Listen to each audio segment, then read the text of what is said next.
নমস্কার বন্ধুরা, আজকে আমি ডিম ময়দা ছাড়া পাকা আমের কেকের রেসিপি আপনাদের সঙ্গে শেয়ার করব। তার জন্য এখানে আমি একটা হিমসাগর পাকা আম নিয়ে নিয়েছি। আপনারা যে কোনো আম দিয়েই বানাতে পারেন এই আম কেকটা, কিন্তু দেখবেন যাতে আমটা একটু মিষ্টি হয়। এখন বাজারে কিন্তু খুব কম দামে পাকা আম পাওয়া যাচ্ছে আর প্রচুর পাকা আম উঠে গেছে। আপনারা এই টাইমে পাকা আমের কেক বাড়িতে বানিয়ে নিতে পারেন। আমি ডিম ছাড়া বানাচ্ছি, আপনারা ডিম দিয়েও কিন্তু কেকটা বানিয়ে নিতে পারেন।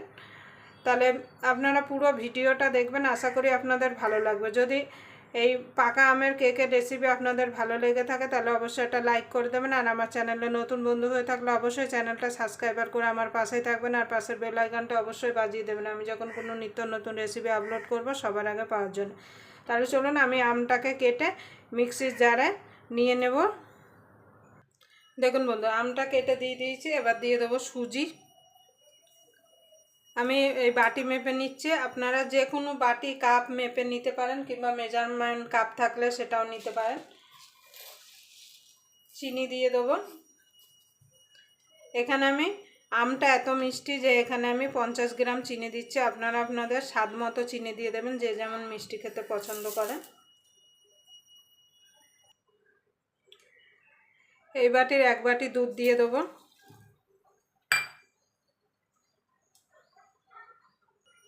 তেল দিয়ে দেবো হাফ বাটি। এবার এইগুলো আমি সুন্দরভাবে পেস্ট বানিয়ে নিয়ে আসবো।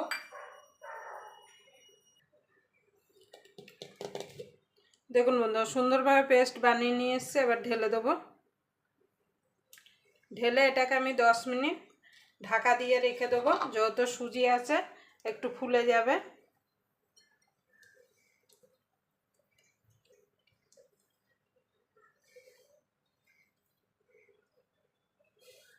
তো 10 মিনিট ঢাকা দিয়ে এইভাবে রেখে দেবো। ওদিকে আমি কেকের ব্যাটারটা ঢাকা দিয়ে রেখে দিয়েছি। এখানে একটা আমি কেক টিন নিয়ে নিয়েছি আর একটা বাটার পেপার নিয়ে নিয়েছি। একটুখানি এবার তেল লাগিয়ে নেব। আপনাদের কাছে যদি বাটার পেপার না থাকে আপনারা ময়দাও দিয়ে দিতে পারেন।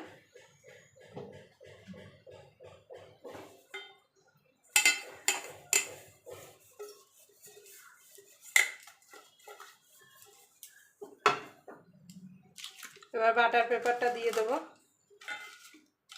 বাটার পেপারের উপর থেকেও তেলটা লাগিয়ে দেবো। আপনাদের কাছে বাটার পেপার না থাকলে আপনারা ময়দা গ্রিস করে দিয়ে দিতে পারেন। এটাকে সাইডে রেখে দেবো। দেখুন বন্ধু, 15 থেকে 20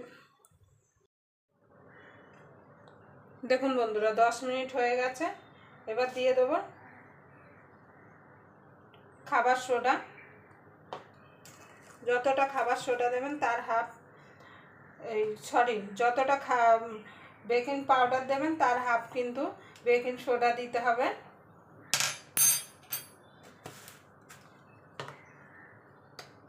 দিয়ে দেবো ম্যাঙ্গো এসেন্স।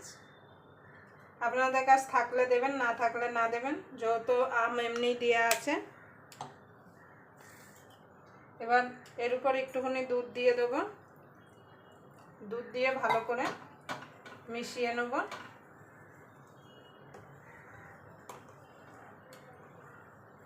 এখানে কিন্তু আমি কোনো ফুড কালার টালার কিন্তু কিছু দিইনি, আপনারা চাইলে কিন্তু দিতে পারেন।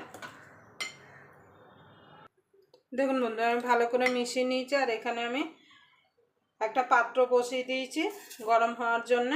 এবার আমি এই কেক টিনের মধ্যে ঢেলে নেব।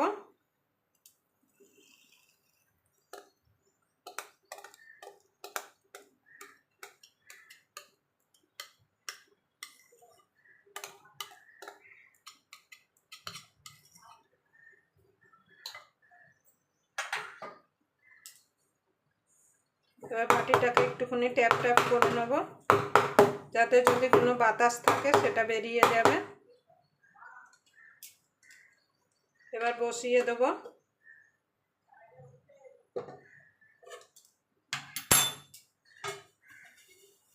এবার ঢাকা দিয়ে এটাকে আমি হাই ফ্লেমে 5 মিনিট জাল দিয়ে নেব। তারপর লো টু মিডিয়ামে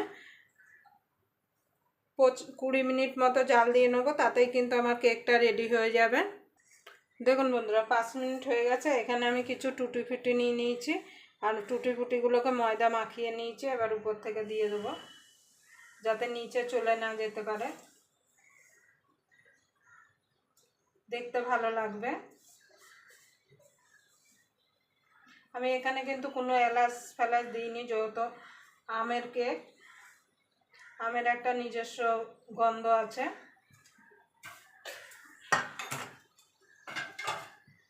এবার ঢাকা দিয়ে দেবো, দিয়ে এটাকে লো টু মিডিয়ামে দিয়ে 25 মিনিট মতো আমি জাল দিয়ে নেব।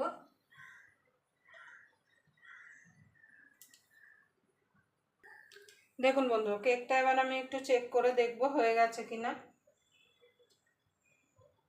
দেখুন আর একটু হবে, একটুখানি ইয়ে আছে। এই আর মিনিট 2 একটুখানি দিয়ে রাখলে কেকটা আমার রেডি হয়ে যাবে। দেখুন বন্ধুরা কেকটা হয়ে গেছে, দেখুন পুরো পরিষ্কার বেরাচ্ছে, তার মানে আমার কেকটা হয়ে গেছে। দেখুন এই যে, এবার আমি গ্যাসটা নিভিয়ে দেবো, নিভিয়ে এটাকে তুলে ঠান্ডা করে তারপর কেটে দেখাবো যে কেমন হয়েছে। দেখুন বন্ধুরা অনেকটা ঠান্ডা হয়ে গেছে। এখানে একটা প্লেট নিয়েছি, এবার প্লেটের মধ্যে উল্টে দেবো।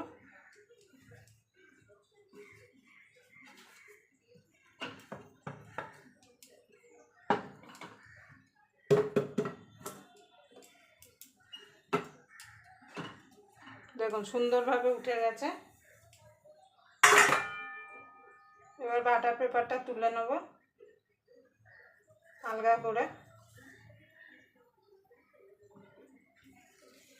দেখুন কত সুন্দরভাবে উঠে যাচ্ছে। দেখুন বন্ধুরা বাটার পেপারটা তুলে আমি কেকটাকে উল্টে নিয়েছি, এবার কেটে দেখাবো।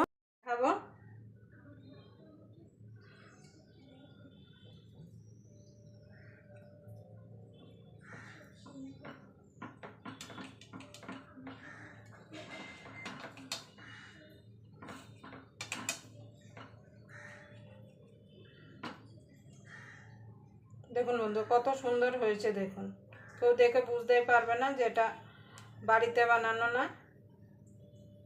আবার আপনাদের সঙ্গে কোনো নতুন রেসিপি নিয়ে দেখা হবে। ততক্ষণ পর্যন্ত আপনারা ভালো থাকবেন, সুস্থ থাকবেন।